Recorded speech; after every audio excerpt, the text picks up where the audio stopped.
Subscribe now and press the bell icon. Never miss an update. Hello everyone, how are you? I think you will be fine. I am Neelam and I welcome to all of you to our study channel Kautilya Study Zone.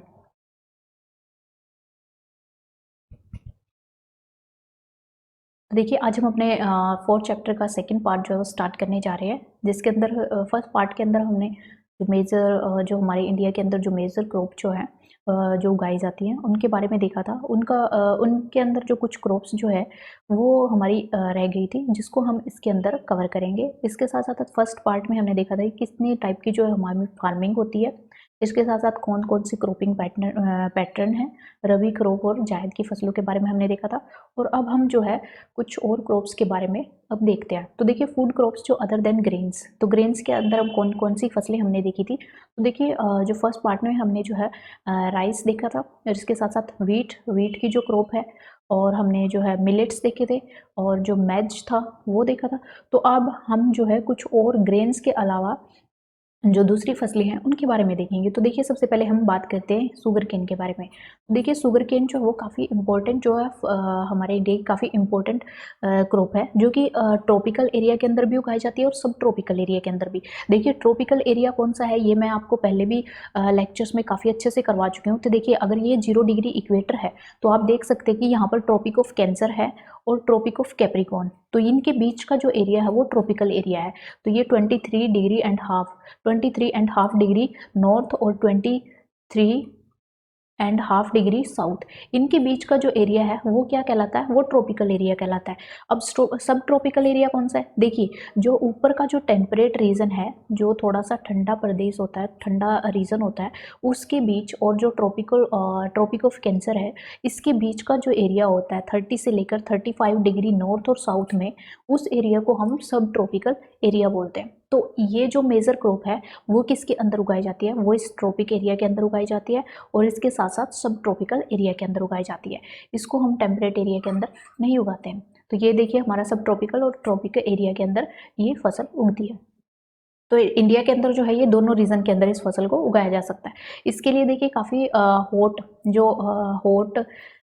Climate होता है उसकी ज़रूरत होती है। इसके साथ साथ humid climate होना चाहिए, मतलब एयर के अंदर जो मॉइस्चर की मात्रा है वो ज़्यादा होनी चाहिए। इसके लिए जो टेम्परेचर बताया वो आप देख सकते हैं 21 डिग्री सेल्सियस से लेकर 27 डिग्री सेल्सियस तक बताया गया। तो अब देखिए इतना ज़्यादा जब टेम्परेचर होगा तो एक तरीके से ये आप देख सकते हैं कि यहाँ पर जो है ज़्यादा ठंडे मौसम में या ठंडे सीजन पर इसको नहीं उगाया जाता। इसके लिए जो है एक थोड़ा जो है वार्म क्लाइमेट चाहिए होता है, जैसे कि हमारा जो है राइस के लिए हमें ज़रूरत होती है वैसे ही। और इसके लिए एनुअल रेनफॉल जो है वो भी काफ़ी चाहिए होता है। तो देखिए ये जो है 75 सेंटीमीटर से लेकर 100 सेंटीमीटर तक कम से कम जो है रेनफॉल इसको मिलना चाहिए। ये काफ़ी वैरायटी की जो सोयल होती है उसके अंदर इसको उगाया जा सकता है। इसकी कोई अलग से स्पेशल जो सोयल की वैरायटी नहीं है जिसके अंदर इसको उगाया जा सके। तो कई तरह की सोयल के टाइप्स होते हैं, उनके अंदर इसको हम उगा सकते हैं। इसके साथ साथ देखिए इसमें मैनुअल लेबर की काफ़ी ज़्यादा ज़रूरत होती है। इसके लिए किसी तरीके की मशीन का यूज़ करना बहुत मुश्किल होता है, इसलिए इसको मैनुअली जो है लोगों के द्वारा जो लेबर होती है उसके द्वारा इसको जो है कल्टीवेट किया जाता है और उगाया जाता है। इंडिया जो है सेकंड लार्जेस्ट प्रोड्यूसर है शुगर केन का आफ्टर ब्राज़ील, यानी फर्स्ट नंबर पर जो है ब्राज़ील आता है जो सबसे ज़्यादा शुगर केन को प्रोड्यूस करता है, और सेकंड नंबर पर जो है हमारे इंडिया का नाम आता है। और आप देख सकते हैं कि जो शुगर से जो हमें क्या क्या जो है मेन चीज़ें मिल सकती हैं। तो यहाँ पर आप देख सकते हैं शुगर केन से हमें शुगर, गुड़, जैगरी, खांडश्री और इसके साथ मोलेसिस, तो ये सारी चीज़ें हमें जो है शुगर केन से वो प्राप्त होती है। तो देखिए मेजर जो प्रोड्यूसिंग एरिया है, मेजर जो प्रोड्यूसिंग जो स्टेट्स हैं वो कौन कौन से हैं। तो देखिए सबसे ज़्यादा अगर हम बात करें तो उत्तर प्रदेश के अंदर उगाया जाता है, महाराष्ट्र, कर्नाटका, तमिलनाडु, आंध्र प्रदेश, तेलंगाना, बिहार, पंजाब एंड हरियाणा, इन क्षेत्र के अंदर जो है शुगर केन को काफ़ी अच्छी क्वांटिटी में उगाया जाता है। तो आप देख सकते हैं ये शुगर केन की प्लांटेशन इस तरीके से की जाती है, और यहाँ पर जो है मैनुअली लेबर के द्वारा यहाँ पर किया जाता है, क्योंकि यहाँ पर जो है कोई मशीनों वगैरह को यहाँ पर यूज़ नहीं कर सकते इनकी कल्टीवेशन के लिए। आगे बात करते हैं हम ऑयल सीड के बारे में। तो देखिए ऑयल सीड की अगर हम बात करें ऐसे मतलब सीड्स, ऐसे बीज जिनकी सहायता से हम जो है ऑयल को ऑब्टेन कर सकते हैं। ऑयल जो है हमें जिन सीड से मिलता है उनको हम ऑयल सीड्स की कैटेगरी के अंदर रखते हैं।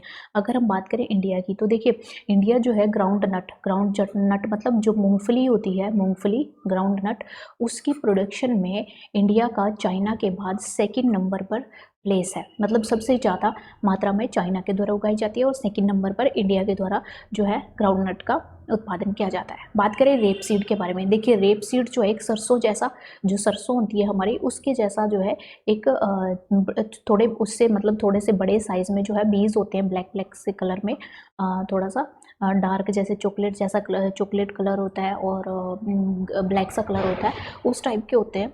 और इसके अंदर अगर बात करें तो इंडिया जो है वो थर्ड लार्जेस्ट प्रोड्यूसर है। और किसके बाद आता है, कनाडा और चाइना। तो सबसे पहले जो फर्स्ट नंबर पे कनाडा जो है वो रेप सीड का प्रोडक्शन करता है, उसके बाद सेकंड नंबर पे चाइना और थर्ड नंबर पर जो है इंडिया का प्लेस आता है। उसके बाद बात करें कि दूसरे और कौन कौन से मेन ऑयल सीड्स हैं जो इंडिया के अंदर प्रोड्यूस किए जाते हैं। तो देखिए ग्राउंडनट हमने देखा, इसके साथ साथ मस्टर्ड जो सरसों होती है, कोकोनट, सेसम जिसको तिल भी बोलते हैं हम, तिल आपने सुना होगा, तिल के लड्डू भी बनाते हैं हम, ऐसी काफ़ी सारी चीज़ें जो है तिल से बनाते हैं। तो तिल की गज्जक वगैरह भी आपको मिलती है, काफ़ी सारी स्वीट्स जो है वो तिल की सहायता से बनती है। तो उसके साथ साथ आप देख सकते हैं सोयाबीन, कैस्टर सीड और ये देखिए कैस्टर सीड जो है एक तरीके का जो कांटेदार एक जो है फ्रूट होता है, मतलब एक आप बोल सकते हैं कि इस तरीके का, इस साइज़ का, जिसके ऊपर इस तरीके से कांटे लगे होते हैं, जिसको हमने बचपन में देखा होगा। हम कभी कभी किसी के जो है बालों में या किसी के कपड़ों में जो है उसको उतार के चिपका देते थे, वो वाली शरारतें जो बचपन की, वो देखी होगी आपने। इस तरीके का कांटेदार होता है और उसके अंदर से जो है एक छोटा सा इस तरीके के बीज निकलते हैं, जो सीड्स निकलते हैं उनको हम कैस्टर सीड्स बोलते हैं। आगे बात करें कॉटन सीड्स के बारे में, तो कॉटन सीड्स तो आप देख ही सकते हैं, कॉटन जो हमारा रुई वगैरह जिससे उगती है, तो वो कॉटन सीड्स हमारे लिनसीड की अगर हम बात करें तो लिनसीड हमारा अलसी आपने देखा होगा, ये तिल के जैसा ही होता है, जैसे हमारे तिल होते हैं इस तरीके की शेप में, लेकिन तिल जो है वो थोड़े से जो है छोटे होते हैं, लेकिन जो अलसी का होता है वो थोड़ा सा चॉकलेट ब्राउन इसका कलर होता है और थोड़ा सा बड़ा जो इस टाइप में जो है अलसी का बीज होता है, जिसको लिनसीड बोलते हैं।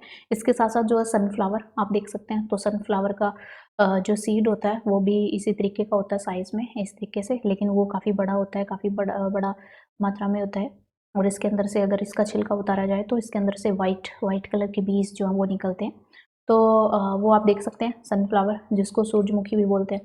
तो देखिए जो गुजरात है वो ग्राउंड नट में सबसे ज़्यादा प्रोड्यूस करता है। ग्राउंड नट का जो उत्पादन में है गुजरात का सबसे फर्स्ट नंबर पर प्लेस है, उसके बाद जो आंध्र प्रदेश का आता है और थर्ड नंबर पर जो है तमिलनाडु के अंदर इसको प्रोड्यूस किया जाता है। अगर हम बात करें लिनसीड के बारे में और मस्टर्ड के बारे में, लिनसीड मतलब जो अलसी है और मस्टर्ड जो सरसों है, उसके बारे में बात करें तो ये रबी की क्रॉप्स है।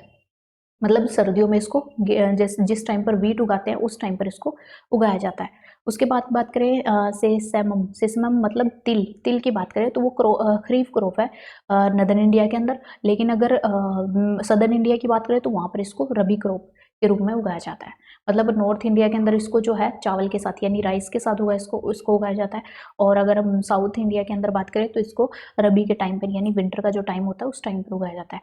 आगे बात करें कस्टर्ड सीड के बारे में, ये बहुत रबी और खरीफ क्रॉप की तरह उगाई जा सकती है, मतलब इसको रबी की क्रॉप में भी इंक्लूड किया जा सकता है और खरीफ की क्रॉप में भी इंक्लूड किया जा सकता है। तो इनको ये कुछ मेन पॉइंट्स थे जिनको आप याद कर सकते हैं। ये जो आपको क्वेश्चन में पूछा जा सकता है कि कौन सी फसल के कौन सी खरीफ की और जो है फसल के रूप में इनको इंक्लूड कर सकते हैं, आपको आप रबी में कौन सी फसल इंक्लूड कर सकते हैं। तो यहाँ पर आप देख सकते हैं ये ग्राउंड नट है, मूंगफली देख सकते हैं, ये आप देख सकते हैं यहाँ पर सरसों यानी मस्टर्ड। उसके बाद बात करते हैं टी के बारे में। देखिए टी एक तरीके की क्या है, प्लांटेशन क्रॉप है। प्लांटेशन हमने देखा कि काफ़ी लार्ज जो एरिया होता है उसके अंदर काफ़ी ज़्यादा मात्रा में जो एक ही तरीके की जो प्लांट्स उगाए जाते हैं तो उसको प्लांटेशन बोलते हैं। तो यहाँ पर आप देख सकते हैं जो टीज है, टी एक तरीके की प्लांटेशन क्रॉप है और इसको बीवरेज क्रॉप भी बोलते हैं, मतलब एक पीने वाला ये खाने वाली नहीं है, पीने वाली, तो बीवरेज क्रॉप इसको बोला जा सकता है। और मेनली जो है इसको इंडिया के अंदर इंट्रोड्यूस किया गया था किसके द्वारा? ब्रिटिश, यानी जो अंग्रेज हमारी कंट्री के अंदर आए थे उन्होंने इसको इंडिया के अंदर इंट्रोड्यूस किया था। इंडिया के अंदर पहले जो है टी नहीं उगाई जाती थी, ब्रिटिश जो आए उन्होंने जो है यहाँ पर इसको उगाना शुरू किया, उसके बाद से इंडिया के अंदर इस फसल को उगाया जाता है। तो देखिए मेनली जो है ये ट्रॉपिकल और सब ट्रॉपिकल दोनों तरीके के क्लाइमेट में जो ये सर्वाइव करती है। और इसके लिए जो है कैसी सोइल चाहिए होती है? फर्टाइल सोइल चाहिए होती है, लेकिन वेल ड्रेन्ड सोइल, मतलब इसके अंदर पानी खड़ा नहीं होना चाहिए। पानी इसके लिए ज़्यादा चाहिए होता है लेकिन खड़ा नहीं होना चाहिए। जैसे पहाड़ी एरिया के अंदर इसको उगाया जाता है, हिली एरिया होता है, वहाँ पर क्या होता है, रेनफॉल ज़्यादा होता है और उसके साथ साथ जो है पानी वहाँ पर उसकी जड़ों में रुकता भी नहीं है। तो इस तरीके से वेल ड्रेन्ड जो है सोयल यहाँ पर होनी चाहिए। रिच इन ह्यूमस, इसके अंदर ह्यूमस का कंटेंट ज़्यादा होना चाहिए, ऑर्गेनिक मैटर ज़्यादा होने चाहिए। इसके साथ साथ इसका क्लाइमेट इसको जो चाहिए होता है वो वार्म चाहिए होता है। मॉइस्ट मतलब ह्यूमिड, यानी एयर के अंदर जो है काफ़ी ज़्यादा मात्रा में वाटर वेपर होने चाहिए। फ्रोस्ट फ्री क्लाइमेट, मतलब बर्फबारी वगैरह नहीं होनी चाहिए यहाँ पर, और ज़्यादा मात्रा में रेनफॉल होना चाहिए, लेकिन वही बात है कि इसकी जड़ों में पानी नहीं रुकना चाहिए। थ्रू आउट द ईयर जो है यहाँ पर वाटर इसको ज़रूरत होती है। ये लेबर इंटेंसिव होता है, इसके अंदर मतलब आप मशीनों वगैरह का यूज़ नहीं कर सकते। यहाँ पर लेबर जो होती है वो काम करती है, यानी लोग होते हैं जो प्लांट से जो है पत्तियों वगैरह को चुनते हैं एक एक करके, और वहीं से जो है टी का निर्माण किया जाता है। इसके लिए काफ़ी ज़्यादा मात्रा में चीप और स्किल्ड लेबर चाहिए होती है। असम के जो हिली एरिया है, दार्जिलिंग वाला जो एरिया है, और इसके साथ साथ जलपाईगुड़ी जो डिस्ट्रिक्ट है वेस्ट बंगाल की, वहाँ पर इसको उगाया जाता है। तमिलनाडु के अंदर उगाया जाता है और केरला के अंदर। तो जो घाट वाले एरिया हैं, जैसे तमिलनाडु में ईस्टर्न घाट वाला एरिया, वेस्टर्न घाट वाला एरिया भी तमिलनाडु के अंदर पड़ता है, केरला के अंदर भी वेस्टर्न घाट वाला एरिया पड़ता है जो थोड़ा हिली स्लोप है। इसके साथ साथ हिमालय के जो एरिया है असम और वेस्ट बंगाल के अंदर जो पड़ते हैं, वहाँ पर इसको टी को उगाया जाता है। इंडिया जो है सेकंड लार्जेस्ट प्रोड्यूसर है टी के उत्पादन में, किसके बाद? चाइना के बाद। तो देखिए सबसे ज़्यादा मात्रा में जो टी का उत्पादन है वो चाइना के अंदर होता है और उसके बाद इंडिया के अंदर होता है। उसके बाद बात करते हैं हम कॉफ़ी के बारे में। तो देखिए कॉफ़ी भी जो है इंडिया के अंदर जो उगाई जाती है वो काफ़ी अच्छी क्वालिटी की उगाई जाती है, काफ़ी गुड क्वालिटी के लिए जाना जाता है इंडिया को, कि यहाँ पर काफ़ी गुड क्वालिटी की जो कॉफ़ी है वो उगाई जाती है। अगर हम बात करें जो कॉफ़ी की क्वालिटी है, अरेबिका की बात करें तो अरेबिका नाम से आपको क्लियर हुआ, ये अरब कंट्री कौन सी हैं? देखिए जो Saudi Arabia, Yemen, Oman, Iran, ये वाली जो कंट्रीज़ है ना वो अरब कंट्रीज़ के अंदर आती हैं, तो इसका नाम इसीलिए अरेबिका पड़ा है। तो ये जो है यहाँ से कहाँ से आई है? यमन से आई है। जो सऊदी अरेबिया के यहाँ पर आपको जो कंट्री दिखता है वो यमन है। यहाँ पर अगर सऊदी अरेबिया, उसके यहाँ इस साइड में जो यहाँ पर आपको ओमान दिखेगा, ओमान के नीचे की तरफ यहाँ पर यमन, तो वहाँ से ये कंट्री उस कंट्री से जो है ऐसे इंडिया के इस एरिया के अंदर जो है इसको इंट्रोड्यूस किया गया। तो देखिए this variety is a great demand, काफ़ी ज़्यादा ग्रेट डिमांड में पूरे के पूरे। ये जो अरेबिका वाली जो क्वालिटी है ना जो कॉफ़ी की, ये वर्ल्ड के अंदर काफ़ी ज़्यादा मात्रा में क्या की जाती है? डिमांड की जाती है। और मेनली जो है इसको इंट्रोड्यूस किया गया था कहाँ? बाबा बुधान जो हिल्स हैं। देखिए जो इंडिया का जो ये साउथ वाला पार्ट है ना जो ओशियन के अंदर है, तो यहाँ पर जो वेस्टर्न घाट है ना वहाँ पर यहाँ पर बाबा बुधान हिल्स जो है कर्नाटका वाले रीजन के अंदर पड़ती हैं। कर्नाटका, महाराष्ट्र, ये ऊपर महाराष्ट्र, नीचे कर्नाटका और यहाँ पर केरला, इस एरिया के अंदर जो बाबा बुधान हिल्स है वहाँ पर जो है इसको उगाया जाता है। तो आप देख सकते हैं कि इसकी जो कल्टीवेशन है, इवन टुडे इसकी कल्टीवेशन जो है वो नीलगिरी जो एरिया है, नीलगिरी जहाँ पर वेस्टर्न घाट और ईस्टर्न घाट दोनों आकर मर्ज होते हैं उस एरिया के अंदर उगती हैं। तो ये वाला एरिया कर्नाटका, केरला और तमिलनाडु, तो इस एरिया के अंदर जो है ये अरेबिका कॉफ़ी जो है वो उगाई जाती है। यहाँ पर देखिए इस तरीके से, ये देखिए कितनी ज़्यादा मात्रा में यहाँ पर प्लांटेशन है, और यहाँ पर देखिए ये लेबर यहाँ पर काम करती है, यहाँ पर जो मशीनों से काम नहीं हो सकता। यहाँ पर ये देखिए दूर दूर तक आपको दिखाई दे रहे हैं, यहाँ पर देख सकते हैं आप हिली स्लोप के ऊपर इस तरीके से यहाँ पर जो है कॉफ़ी का कल्टीवेशन किया जाता है और टी का कल्टीवेशन किया जाता है। उसके बाद बात करते हैं हम हॉर्टिकल्चर क्रॉप के बारे में। देखिए हॉर्टिकल्चर में मेनली हमारी जो है फ्रूट्स और वेजिटेबल को इंक्लूड किया जाता है। तो हॉर्टिकल्चर में हमने कंफ्यूज नहीं होना है, तो ये मेनली एक क्रॉप नहीं है, इसके अंदर जो है काफ़ी सारी क्रॉप्स को इंक्लूड किया जाता है, जितनी भी हमारी फ्रूट्स की क्रॉप्स हैं और इसके साथ साथ जो वेजिटेबल्स हैं वो इसके अंदर इंक्लूड की जाती हैं। और इंडिया जो है वो सेकेंड लार्जेस्ट प्रोड्यूसर है, किसके बाद? चाइना के बाद। तो सबसे ज़्यादा जो प्रोडक्शन होती है फ्रूट्स एंड वेजिटेबल की, वो चाइना के अंदर होती है और उसके बाद जो है इंडिया के अंदर होती है। तो देखिए इंडिया के अंदर जो मेनली इंडिया जो है मेनली प्रोड्यूसर है किसका, ट्रॉपिकल के साथ साथ टेम्परेट, क्योंकि इंडिया का जो एटमॉस्फेयर है, इंडिया के अंदर जो टेम्परेचर लाई करता है, ऊपर वाले जो एरिया है, ऊपर वाला एरिया उसके अंदर जो है सब ट्रॉपिकल टाइप का जो है रीजन मिलता है और नीचे की तरफ जो है आपको ट्रॉपिकल एरिया। तो यहाँ पर जो है दोनों तरीके की जो है आपको फ्रूट्स एंड वेजिटेबल टाइप मिल जाएगा। और हिमालय की वजह से यहाँ पर हिमालय जो है नॉर्थ में, उसकी वजह से यहाँ पर क्या आ जाता है, टेम्परेट इम्पैक्ट आ जाता है। टेम्परेट जो रीजन के अंदर जो आपको सीज़न मिलते हैं, जो टेम्परेट जो रीजन होता है वहाँ पर जैसी कंडीशन मिलती है वो हिमालय की वजह से इंडिया के नॉर्थ रीजन के अंदर क्रिएट हो जाती है। क्यों? क्योंकि देखिए जो टेम्परेट रीजन होता है ना, वो कौन सा रीजन है, तो हमने बताया था कि नीचे वाला जो ये मान लिया इक्वेटर है 0 डिग्री, ये 23.5 डिग्री, ये जो रीजन है वो ट्रॉपिकल वाला रीजन है। इससे ऊपर हमने बात की तो ये हमारा टेम्परेट रीजन आता है। तो ये जो टेम्परेट रीजन है ये थोड़ा ठंडा पड़ता है। तो ये जो ठंडा रीजन है इंडिया के अंदर, इंडिया जो है, इंडिया की जो सिचुएशन है वो इस तरीके से लाई करती है। तो आधा जो है इंडिया यहाँ पर ट्रॉपिकल रीजन के अंदर पड़ता है, तो जो हाफ है वो टेम्परेट रीजन के अंदर पड़ता है। तो यहाँ पर आप देख सकते हैं कि यहाँ पर हिमालय की वजह से यहाँ पर जो है जो आइस वगैरह गिरती है, बर्फबारी होती है, तो उसकी वजह से यहाँ पर टेम्परेट इम्पैक्ट आ जाता है, यानी यहाँ पर जो है ठंडा मौसम हो जाता है। तो उसकी वजह से यहाँ पर दोनों तरीके के जो है आपको फ्रूट्स और वेजिटेबल, जैसे कि आपको एप्पल दिखाई देंगे, वो कश्मीर के अंदर जहाँ पर बर्फबारी होती है वहाँ पर आपको कश्मीर के एप्पल कितने ज़्यादा वहाँ पर फेमस हैं, तो आप देख सकते हैं। तो वहाँ पर जो है दोनों तरीके के फ्रूट्स और वेजिटेबल आपको यहाँ पर मिल सकते हैं। तो देखिए जो मैंगोस है वो मेनली कहाँ के फेमस हैं, आप देख सकते हैं महाराष्ट्र, आंध्र प्रदेश, तेलंगाना, उत्तर प्रदेश और वेस्ट बंगाल। यहाँ पर मैंगोस जो है वो काफ़ी ज़्यादा मात्रा में, अच्छी मात्रा में उगाए जाते हैं। इसके साथ साथ ऑरेंज की बात करें तो ऑरेंज जो है नागपुर वाला जो एरिया है वहाँ पर उगाए जाते हैं, जो छोटा नागपुर है, नागपुर वाला एरिया है। चेरापूंजी जो वेस्ट बंगाल के मेघालय के अंदर है, चेरापूंजी जहाँ पर बहुत ज़्यादा मात्रा में बारिश होती है, वहाँ पर जो है ऑरेंजेस उगाए जाते हैं। इसके साथ साथ बनाना की अगर बात करें तो बनाना जो हमारा केरला के अंदर उगाया जाता है, मिजोरम के अंदर, महाराष्ट्र और तमिलनाडु के अंदर उगाया जाता है। लीची और गवावा की फ्रूट्स की बात करें तो ये उत्तर प्रदेश और बिहार के अंदर काफ़ी ज़्यादा मात्रा में उगाए जाते हैं। और इसके साथ साथ पाइनएप्पल की बात करें तो ये मेघालय के अंदर उगते हैं। ग्रेप्स जो है वो आंध्र प्रदेश, तेलंगाना और महाराष्ट्र के अंदर उगाए जाते हैं।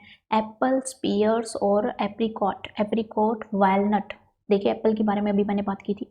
तो ये देखिए जम्मू एंड कश्मीर के अंदर और जो हिमाचल प्रदेश के अंदर जो है एप्रिकॉट, जो हमारे नट्स वगैरह होते हैं, अखरोट वगैरह जो होते हैं, बादाम, अखरोट और जितने भी नट्स होते हैं वो मेनली हमारे इस रीजन के अंदर उगाए जाते हैं, जो जम्मू एंड कश्मीर और हिमाचल प्रदेश वाला एरिया है वहाँ पर उगाए जाते हैं और ये काफ़ी ज़्यादा डिमांड में भी हैं।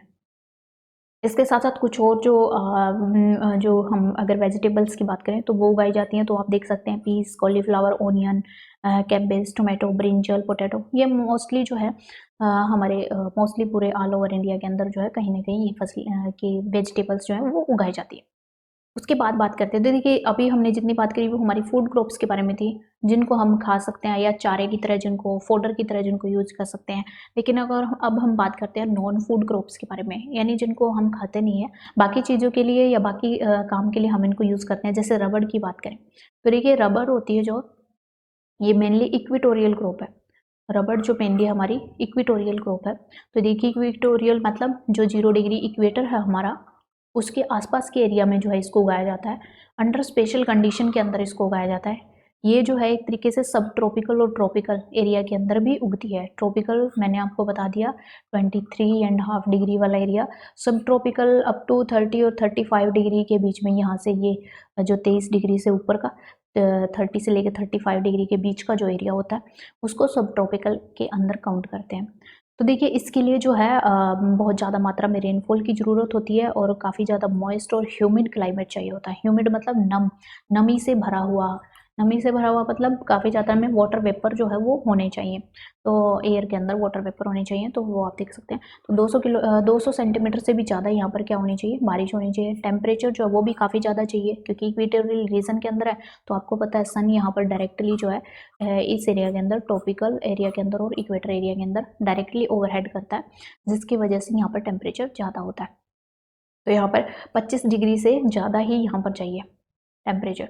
तो आप देख सकते हैं आगे ये किस किस एरिया के अंदर उगता है। तो ये Kerala, Tamil Nadu, Karnataka, Andaman and Nicobar, Garo hills of Himalaya, Meghalaya की जो गारो हिल्स हैं, गारो खासी जयंतिया के नाम से जिनको आप जानते हैं, तो वहाँ पर इसको उगाया जाता है। इंडिया की जो है 3rd रैंक है इसके अंदर रबड़ उत्पादन के अंदर, सबसे ज़्यादा थाईलैंड के अंदर उगाया जाता है, फिर इंडोनेशिया के अंदर उगाया जाता है, और ये दोनों जो है इक्वेटोरियल रीजन के अंदर पड़ती हैं ये कंट्री, और 3rd नंबर पर जो है ये इंडिया के अंदर उगाया जाता है।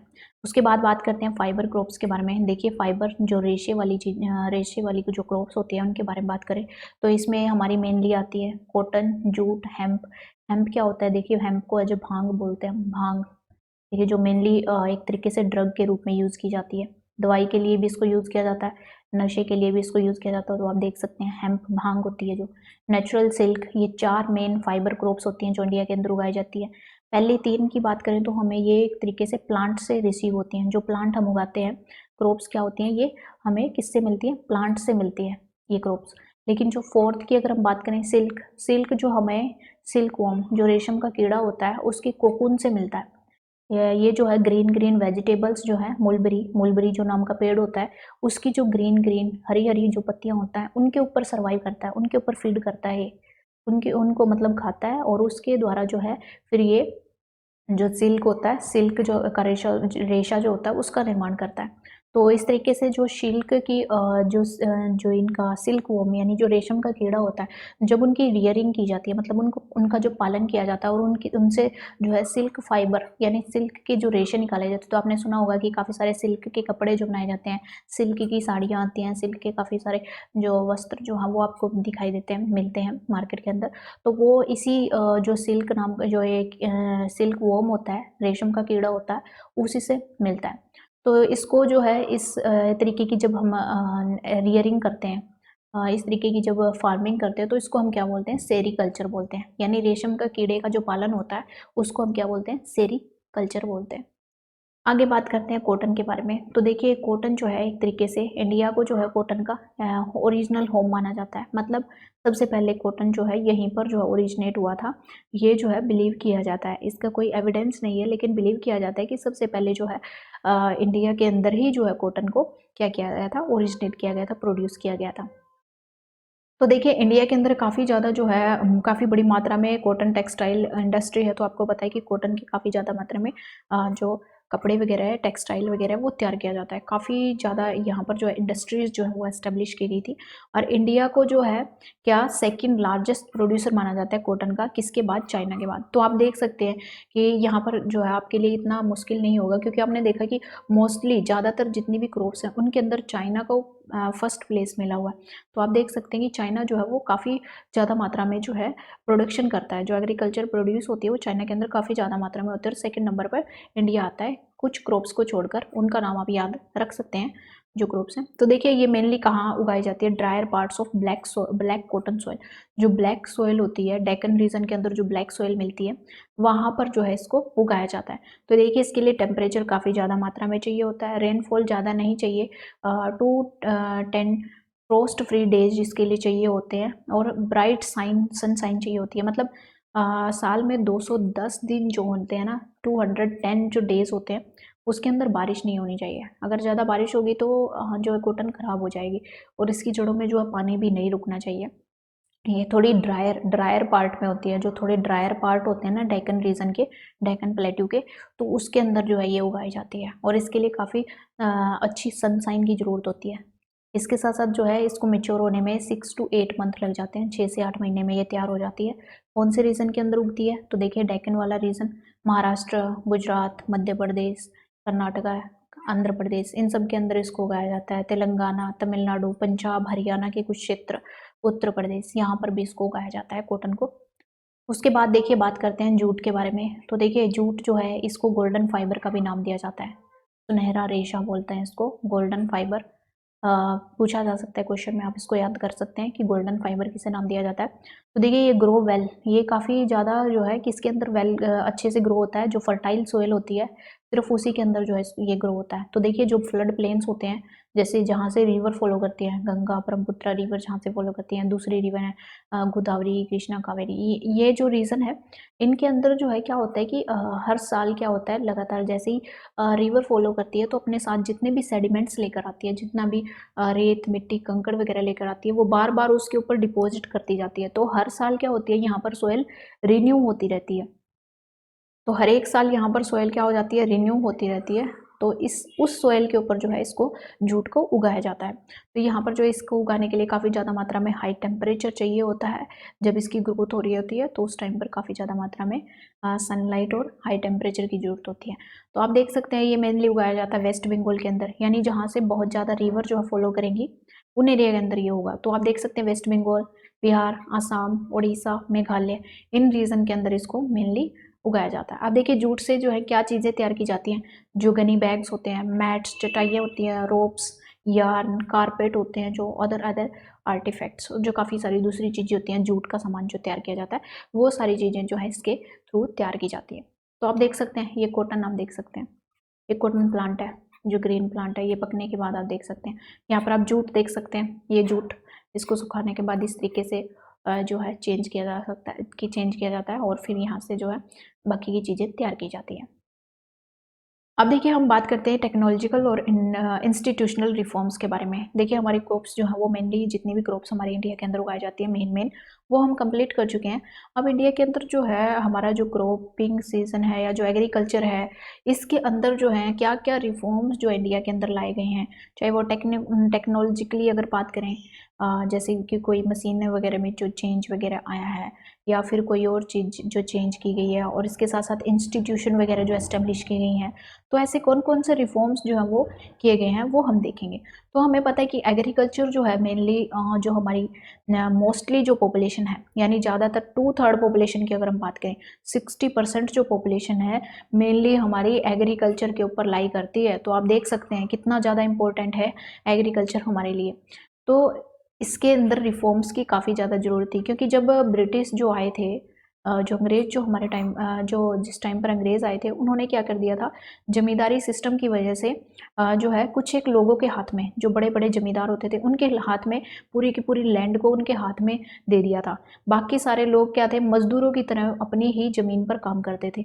उनकी ज़मीन को छीन करके जो बड़े बड़े साहूकार लोग होते थे, जमींदार होते थे, उनको दे दिया गया था, जिसकी वजह से छोटे छोटे जो लोग थे जो मजदूरों की तरह काम करते थे, उनसे उनकी ज़मीन छिन गई। और इसको सुधारने के लिए, इसके अंदर रिफॉर्म लाने के लिए, ताकि जो लोग जिनके पास कमाने के लिए कुछ नहीं है, कोई साधन नहीं है, तो वो लोगों को उनकी ज़मीन वापस मिल सके, तो ज़मींदारी को क्या कर दिया गया था, अबोलिश कर दिया गया था। तो उसका अबोलिशन कर दिया गया था। इसके साथ साथ लैंड रिफॉर्म्स लाए गए थे हमारे देश की गवर्नमेंट के द्वारा फर्स्ट 5 ईयर प्लान के अंदर। जो फर्स्ट 5 ईयर प्लान जो हमारे 1951 से लेकर 56 तक जो 5 साल के लिए जो बनाए गए थे, उनके अंदर ये रिफॉर्म लाया गया, लैंड से रिलेटेड रिफॉर्म लाए गए, ताकि जो लैंड का जो है सही ढंग से बंटवारा किया जा सके, और जिनके हाथ में जो पूरी की पूरी लैंड दे दी गई है, उनसे जो है बाकी दूसरे लोगों तक भी उसकी पहुंच हो सके। इसके साथ साथ जो है गवर्नमेंट के द्वारा काफ़ी सारे जो दूसरे इम्प्रूवमेंट हैं वो भी किए गए, जो कि 1960 और 1970 के दौरान जो है एक रिफॉर्म लाए गए। इसके अंदर मेनली अगर हम बात करें तो ग्रीन रिवॉल्यूशन और हमारा वाइट रिवॉल्यूशन आता है। तो देखिए जो ग्रीन रिवॉल्यूशन और वाइट रिवॉल्यूशन, तो ग्रीन रिवॉल्यूशन जो है वो हमारा किससे रिलेटेड है, जो हमारी क्रॉप्स है उससे रिलेटेड है, जो वीट और राइस है उससे रिलेटेड है। लेकिन अगर हम वाइट रिवॉल्यूशन की बात करें तो ये मिल्क से रिलेटेड है, मिल्क के अंदर रिवॉल्यूशन लेके आना है, हमने क्रांति लेके आनी है। तो देखिए ऑपरेशन फ्लड, जो कि वाइट रिवॉल्यूशन के नाम से जाना जाता है, तो ये जो है हमारा इसी पीरियड के दौरान जो है ये लाया गया। इसके साथ साथ जो है 1980s और 1990s में काफ़ी सारे लैंड डेवलपमेंट के प्रोग्राम भी चलाए गए, जिसके अंदर जो है काफ़ी सारी जो है प्रोग्राम के द्वारा कई प्रोविज़न किए गए, जिसके द्वारा क्या किया गया, क्रॉप के इंश्योरेंस, यानी अगर क्रॉप खराब हो जाती है किसी भी महामारी की वजह से, या कोई भी ऐसी बीमारी जो है, डिजीज़ जो है वो क्रॉप्स के अंदर फैल जाती है, या ड्रोट्स पड़ जाते हैं, या फ्लड आ जाती है, साइक्लोन हो जाता है, आग लग जाती है डिजीज़ की वजह से, और दूसरी कोई भी रीज़न है उसकी वजह से अगर आपकी क्रॉप खराब हो जाती है, तो उसके लिए आपको क्रॉप इंश्योरेंस दिया जाएगा। इसके लिए क्या किया गया, एस्टेब्लिश किए गए ग्रामीण बैंक, कोऑपरेटिव सोसाइटीज़ एस्टेब्लिश की गई, बैंक्स जो हैं जो आपको लोन की फैसिलिटी दे सकते हैं फार्मर्स को, और लोअर रेट ऑफ इंटरेस्ट पर, यानी कम रेट ऑफ इंटरेस्ट पर जो है आपको लोन भी मिल सके और आपकी जो है क्रॉप का इंश्योरेंस भी हो सके, ताकि आपकी क्रॉप खराब होने पर आपको ज़्यादा नुकसान ना हो। तो इस तरीके के काफ़ी सारे प्रोग्राम जो है वो हमारी गवर्नमेंट के द्वारा चलाए गए। इसके साथ हम देख सकते हैं किसान क्रेडिट कार्ड, ये भी जो है हमारे फार्मर्स को प्रोवाइड किया गया है, ताकि अगर लोगों को, अगर जिन फार्मर्स को अपनी एग्रीकल्चर को स्टार्ट करने के लिए या उसके अंदर कोई भी बीज वगैरह, फर्टिलाइज़र वगैरह खरीदने के लिए अगर कोई भी क्रेडिट वगैरह चाहिए, कोई लोन चाहिए, तो वो इस कार्ड के थ्रू जो है वो ये लोन अप्लाई कर सकता है। इसके साथ साथ पर्सनल एक्सीडेंट इंश्योरेंस स्कीम्स जो हैं वो स्टार्ट की गई। वेदर बुलेटिन, यानी वेदर से रिलेटेड जो इन्फॉर्मेशन है वो आपको दी गई कि इस टाइम पर मानसून आएगी, इस टाइम पर ख़त्म होगी, और अब की बार जो है मानसून लंबे टाइम तक होगी या शॉर्ट टाइम तक होगी, ज़्यादा मात्रा में होगी, कम मात्रा में होगी। तो इस तरीके के वेदर टाइप के बुलेटिन जो है वो भी फार्मर्स को प्रोवाइड करवाए जाते हैं रेडियो और टेलीविज़न की सहायता से। ऐसे ऐसे प्रोग्राम भी स्टार्ट किए गए हैं ताकि जो है फार्मर्स को हेल्प हो सके। तो इस तरीके के काफ़ी सारे टेक्नोलॉजिकल और जो इंस्टीट्यूशनल प्रोग्राम हैं वो हमारी गवर्नमेंट के द्वारा स्टार्ट किए गए हैं। इसके साथ साथ एक एमएसपी मिनिमम सपोर्ट प्राइस जो है वो भी गवर्नमेंट के द्वारा दिया गया है, जिसमें कुछ इंपॉर्टेंट जो क्रॉप जो फार्मर्स उगाते हैं उनको एक मिनिमम सपोर्ट प्राइस दिया जाएगा, यानी उससे कम रेट पर जो है उनकी फसलें नहीं खरीदी जाएंगी, बल्कि जो एमएसपी डिसाइड किया गया है उस प्राइस पर पूरी की पूरी उनकी फसल को क्या कर दिया जाएगा, खरीदा जाएगा। यानी उससे कम जो है उनको प्राइस नहीं, उनसे कम प्राइस पर वो अपनी फसल नहीं बेचेगा, ताकि फार्मर को नुकसान ना हो। इसके साथ साथ एक जो इम्पोर्टेंट अलग से जो पॉइंट है, इसमें आप देख सकते हैं भूदान, ग्रामदान। देखिए भूदान और ग्रामदान, नाम से आपको समझ आ रहा है भूमि का दान, ग्रामदान। तो आप देख सकते हैं कि भूमि का जो दान है वो उससे रिलेटेड है। यानी देखिए पुराने टाइम पर जब अंग्रेज हमारे यहाँ पर जो ब्रिटिश लोग थे, जो अंग्रेज थे जिन्होंने शासन किया था, तो उस टाइम पर क्या था कि ज़्यादातर जो लैंड थी वो जमींदारों के हाथ में सिमट गई थी। तो उस टाइम पर जो है, जो महात्मा गांधी के जो स्पिरिचुअल गुरु हैं, जो स्पिरिचुअल हेयर हैं, यानी जो उत्तराधिकारी हैं, स्पिरिचुअल हेयर जो उत्तराधिकारी हैं, गुरु नहीं बोलेंगे हम, जो उसके महात्मा गांधी के बाद जिन्होंने जो कमान संभाली है, स्पिरिचुअल हेयर हैं जो विनोबा भावे, उन्होंने जो है जगह जगह पर क्या किया कि अपनी जो है मतलब यात्रा स्टार्ट की उसने, एक सत्याग्रही की तरह। एक सत्याग्रही की तरह उसने जैसे ही अपनी जो है जगह जगह पर जो है कंट्री के अंदर अपना गांधी के जो मैसेज हैं, गांधी की मौत के बाद, जब गांधी की डेथ हो गई थी, उसके बाद जो उनके जो विचार थे, जो वो अपना उनके विचार जो है पूरी कंट्री के अंदर फैलाना चाहते थे। इसलिए उन्होंने जगह जगह पर क्या किया, पूरी कंट्री के अंदर जो है पद यात्रा की, और इस पद यात्रा के दौरान वो काफ़ी सारे लोगों से मिले और वहाँ पर उन्होंने उनको काफ़ी सारे लेक्चर्स दिए। तो इसके अंदर मेनली अगर हम बात करें पोचमपल्ली, जो आंध्र प्रदेश के अंदर जो जगह है, वहाँ पर उसने अपने लेक्चर दिए। तो कुछ लोगों ने क्या किया, जो जिनके पास ज़मीन नहीं थी, ऐसे विलेजर जो लैंडलेस थे, पुअर थे, गरीब थे, तो उन्होंने जो है बात की कि वो उनके वेलबींग के लिए कोई ना कोई कदम उठाए। यानी उन्होंने विनोबा भावे के सामने अपनी समस्याएं रखी कि उनकी भलाई के लिए कुछ काम किया जाए। तो इसी टाइम के दौरान क्या हुआ कि जो श्री रामचंद्र रेड्डी, जो श्री रामचंद्र रेड्डी था, उन्होंने इस समस्या को सुलझाने के लिए क्या किया, उसके पास जो 80 एकड़ की ज़मीन थी, यानी 80 एकड़ जो ज़मीन थी, वो उसने क्या कर दिया, 80 लैंडलेस जो विलेजर्स थे उसको डिस्ट्रीब्यूट कर दी। यानी अपनी इच्छा से, यानी कोई एफर्ट नहीं करना पड़ा, उसने अपनी इच्छा से जो 80 लोग थे, 80 जो विलेजर्स थे जिनके पास कोई भी ज़मीन नहीं थी, उसने सबको एक एक एकड़ जो है अपनी ज़मीन उनको दान कर दी। और इसी को क्या बोला गया, भूदान। इसी काम को, इसी कार्य को क्या बोल दिया गया, भूदान। और फिर विनोबा भावे को ये एक तरीके से क्या मिल गया, एक नया इनिशिएटिव मिल गया, और उसने जगह जगह जाकर इसी तरीके से लोगों को, जिनके पास बहुत ज़्यादा ज़मीन थी, लोगों को मोटिवेट किया, एनकरेज किया, ताकि वो जिनके पास जो है लैंड बहुत ज़्यादा मात्रा में है, वो अपनी लैंड को ऐसे लोगों को डिस्ट्रीब्यूट करें जिनके पास लैंड नहीं है, ताकि वो जो है अपने जीवन का जो भी लाइवलीहुड है वो कमा सकें। तो इसको जो है एक तरीके से ब्लड लेस रिवॉल्यूशन बोला गया। यानी इसके अंदर किसी भी तरीके का कोई ब्लड जो है वो नहीं बहाया गया, अपनी इच्छा से, अपनी मर्जी से जो है सबने क्या किया, अपनी जो है लैंड रेस्ट लोगों को डिस्ट्रीब्यूट कर दी। तो इसको ही हम क्या बोलते हैं, भूदान, ग्रामदान। तो देखिए अब हम बात करते हैं अलग से जो एक टॉपिक है फूड सिक्योरिटी के बारे में। तो देखिए फूड सिक्योरिटी भी हमारा एग्रीकल्चर से जुड़ा है। फूड सिक्योरिटी का मतलब ये होता है कि हमारी कंट्री का या वर्ल्ड का हर एक जो नागरिक होता है, जो सिटीजन है, तो उसको क्या मिले, एक न्यूट्रिशन, मिनिमम न्यूट्रिशन लेवल उसको मिले, मतलब फूड जितनी उसको भोजन की ज़रूरत है और उसके साथ साथ उसको जितना न्यूट्रिशन चाहिए होता है वो उसको प्रोवाइड किया जा सके। अगर वो उसको नहीं मिलता है तो कहने का मतलब ये होगा कि वो जो कंट्री है वो फूड इनसिक्योर है, मतलब वहाँ पर जो है लोगों को फूड जो है वो सही मात्रा में अच्छे से अवेलेबल नहीं हो पाता। तो फूड जो एक तरीके से बेसिक नीड होती है सबकी, सबको चाहिए होता है जीवन के लिए, जीने के लिए सबको ज़रूरी होता है फूड। तो हर एक सिटीज़न जो कंट्री का है उसको क्या चाहिए, फूड तक एक्सेस होनी चाहिए, मतलब फूड तक उसको पहुँच होनी चाहिए। ले तो फूड सिक्योरिटी का मतलब यही है कि आपको एक मिनिमम न्यूट्रिशनल लेवल जो है वो फूड के अंदर मिल जाए, तो वो फूड सिक्योरिटी है। तो देखिए, इसको इंश्योर करने के लिए, फूड सिक्योरिटी को इंश्योर करने के लिए गवर्नमेंट ने 2 कंपोनेंट जो है वो जो है डिसाइड किए हैं। अब 2 कंपोनेंट कौन से, एक बफर स्टॉक। बफर स्टॉक मतलब आपके पास फूड का स्टॉक होना चाहिए, तभी तो आप जो लोग हैं उनको प्रोवाइड करवा पाएंगे फूड। अगर आपके पास स्टॉक ही नहीं होगा, अगर आपके पास फूड ही नहीं होगा, तो आप कैसे जो है लोगों तक फूड पहुंचा पाएंगे। दूसरा है पब्लिक डिस्ट्रीब्यूशन सिस्टम। सेकंड है, आपने स्टॉक तो कर लिया लेकिन उसको दूसरे लोगों तक डिस्ट्रीब्यूट करने का सिस्टम भी होना चाहिए, जिसको हम पीडीएस सिस्टम बोलते हैं। जो आप राशन कार्ड से दुकानों पर जाते हैं और वहाँ से जो बीपीएल फैमिलीज़ के जो लोग हैं और जो दूसरे लोग भी हैं जिनके पास जो है लैंड नहीं है और जिनकी इनकम बहुत कम है, तो उनको जो है पीडीएस सिस्टम के थ्रू क्या किया जाता है, अनाज जो है वो प्रोवाइड किया जाता है बिल्कुल लो रेट पे, यानी 1 रुपी केजी और 2 रुपी केजी के रेट पर ही जो आपको काफ़ी सारी चीज़ें मिल जाती है। 1 रुपीज़ के हिसाब से 1 रुपी पर केजी, 2 रुपी पर केजी वीट और राइस आपको मिल जाते हैं। तो देखिए, जो फूड कॉरपोरेशन ऑफ इंडिया है, एफसीआई, तो ये जो है काफ़ी बड़ी ऑर्गेनाइजेशन है, काफ़ी बड़ी इंस्टीट्यूट है, जो क्या करती है गवर्नमेंट ऑफ इंडिया की तरफ से, यानी पूरे इंडिया की तरफ से क्या करती है, जो हमारे फार्मर्स होते हैं उनसे क्या करती है, ये अनाज को परचेज करती है। यानी जो फार्मर जो अनाज प्रोड्यूस करते हैं उसको ये क्या करती है, प्रोक्योर करती है मतलब उसको खरीदती है, परचेज करती है और अपने पास जो है बफर स्टॉक के रूप में रख लेती है, बफर स्टॉक के रूप में रखती है।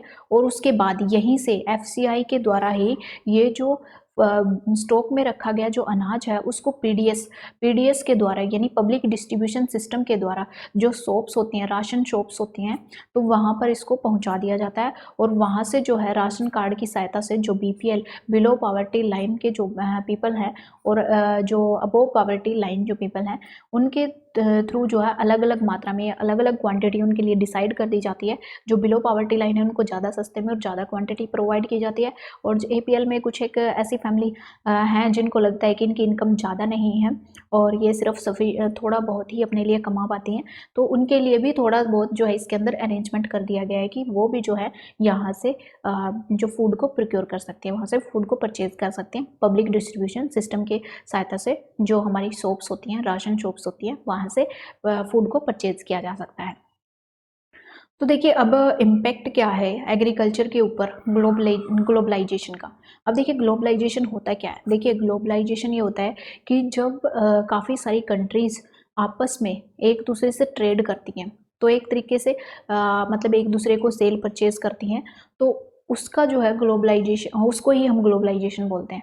मतलब एक कंट्री जो है, मान लिया इंडिया है, इंडिया का जो है दूसरे कंट्रीज़ के साथ जो भी ट्रेड होता है, जितनी भी कंट्री हैं, यूएसए है, चाइना है और इसके साथ श्रीलंका, नेपाल, भूटान जो भी है, तो इन सब के साथ जो भी ट्रेड वगैरह होता है तो वो क्या कहलाता है, एक तरीके से ग्लोबलाइजेशन कहलाता है।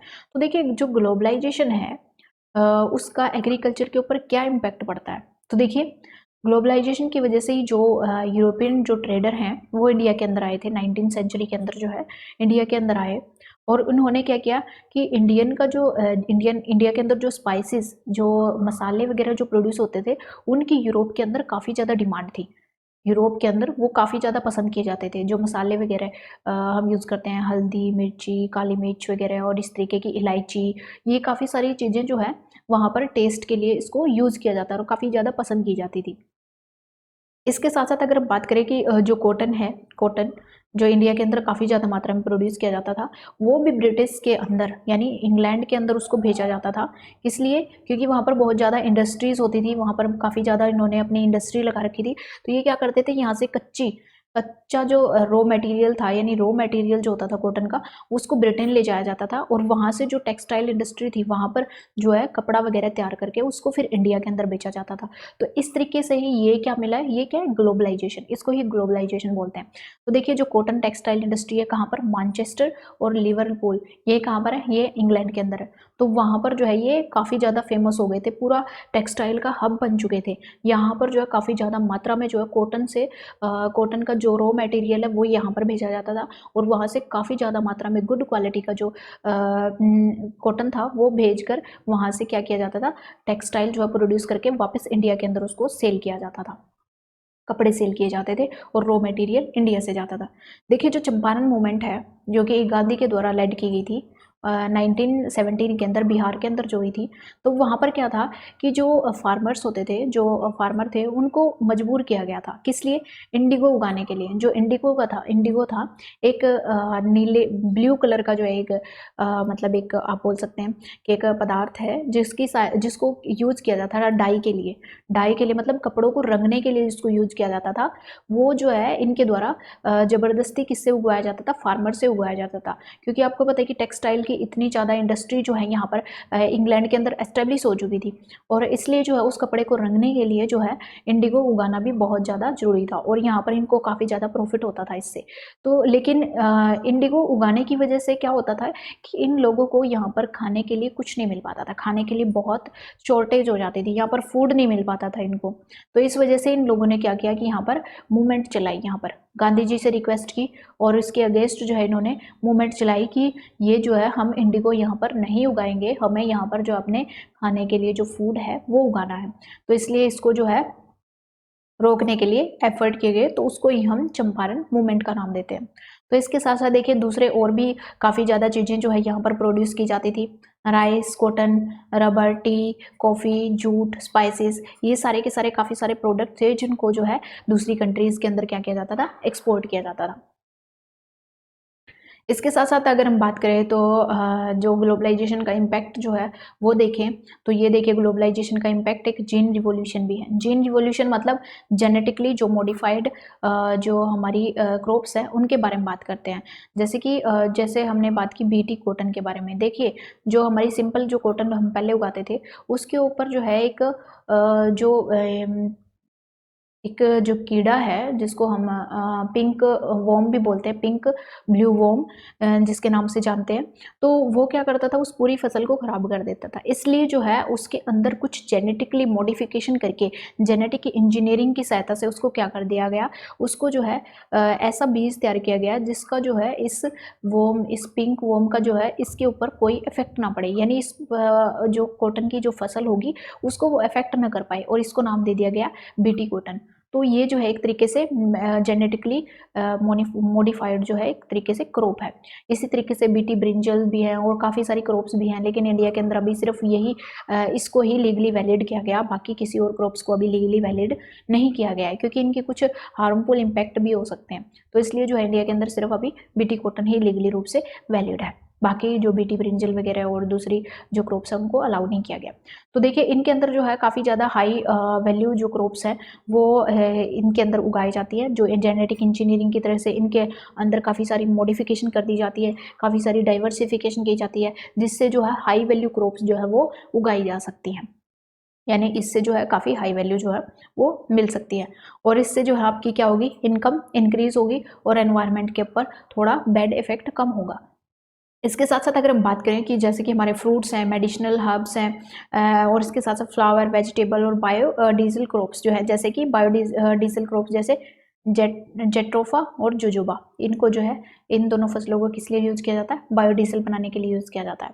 तो ये इनके लिए जो है काफ़ी कम इरिगेशन की ज़रूरत होती है, जैसे राइस और शुगर केन की बजाय। देखिए राइस और शुगर केन के में जो है काफ़ी ज़्यादा आपको क्या करना पड़ता है, वाटर वगैरह यूज़ करना पड़ता है। लेकिन अगर आप इन फसलों को छोड़ दें, इन फसलों को ना उगाएं, क्योंकि आपको बताया कि हमारी कंट्री के अंदर जो है वाटर की कमी होती जा रही है, तो इसलिए हमें ऐसी फसलों को उगाने से बचना चाहिए जिनकी वजह से हमारी कंट्री के अंदर जो है क्या हो रहा है, ये वाटर की कमी बढ़ती जा रही है। तो इसलिए हमें जो है इन फसलों को अवॉइड करना चाहिए। और उन्होंने बोला है कि इसकी जगह पर हमें कौन सी फसलें उगानी चाहिए, ये fruits, medicinal herbs, flowers, vegetable और बायोडीजल जो क्रॉप्स हैं, जैसे जट्रोफा और जोजोबा का नाम दिया है, जिसमें काफ़ी ज़्यादा कम मात्रा में पानी की ज़रूरत होती है। अगर हम इनका यूज़ करें और राइस और शुगर केन को जो है कम मात्रा में उगाए, तो हमारे अंदर जो हमारी कंट्री के अंदर जो वाटर स्केर्सिटी की जो प्रॉब्लम है उसको कम किया जा सकता है।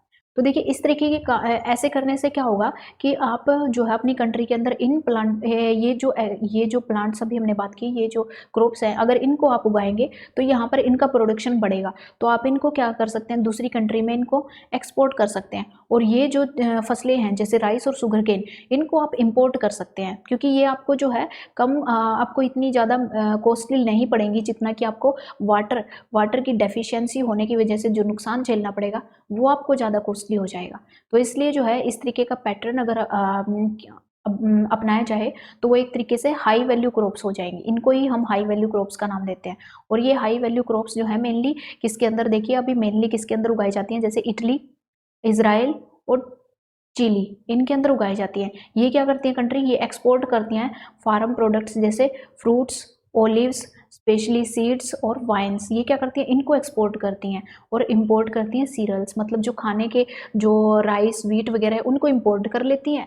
और जिनके लिए कम वाटर की ज़रूरत होती है जैसे फ्रूट्स वगैरह, ओलिव्स वगैरह और स्वीट्स, वाइन्स वगैरह, ये अपने यहाँ पर प्रोड्यूस कर देती हैं। इनकी वजह से क्या होता है, ये जब ऐसी चीज़ें प्रोड्यूस करेंगी तो इनका एक्सपोर्ट ज़्यादा होगा, इनके पास पैसे ज़्यादा आएंगे, तो उनसे जो है ये क्या कर सकती हैं, जो अपना खाने का अनाज वगैरह है वो इंपोर्ट कर सकती हैं। इससे जो है इनकी वाटर की सिक्योरिटी से रिलेटेड जो भी प्रॉब्लम है वो भी सॉल्व हो जाएगी, और इसके साथ साथ इनका जो है एक्सपोर्ट भी बढ़ जाएगा और इनकी इनकम भी बढ़ जाएगी। तो इसलिए इसको हाई वैल्यू कमोडिटीज़ या हाई वैल्यू क्रॉप्स भी बोलते हैं। तो इसलिए हमें अपनी कंट्री के अंदर भी इस तरीके की क्रॉप्स उगानी चाहिए और ऐसी क्रॉप्स अवॉइड करनी चाहिए जिससे जो है हमारी कंट्री के एनवायरनमेंट पर बैड इफेक्ट पड़ रहा है, यानी हमारा एनवायरनमेंट जो है वो डिग्रेड हो रहा है। तो ऐसी चीज़ों को हमें अवॉइड करना चाहिए और ऐसे प्लांट्स वगैरह और ऐसी क्रॉप्स हमें उगानी चाहिए जिनको हाई वैल्यूड क्रॉप्स भी बोलते हैं। तो देखिए ये हमारा चैप्टर यहाँ पर फिनिश होता है। अगर आपको कोई भी डाउट है तो आप हमें कमेंट सेक्शन में लिख के हमें पूछ सकते हैं। अगर आपको पीडीएफ चाहिए तो आप इसके लिए हमारा टेलीग्राम चैनल ज्वाइन कर सकते हैं, जिसका लिंक जो है आपको नीचे डिस्क्रिप्शन बॉक्स में दिया गया है। तो this is the end of this chapter. If you like the video then please like, share and subscribe our channel and press the bell icon for the further notification. Thank you for watching the video. Take care of yourself and God bless you. Subscribe now and press the bell icon. Never miss an update.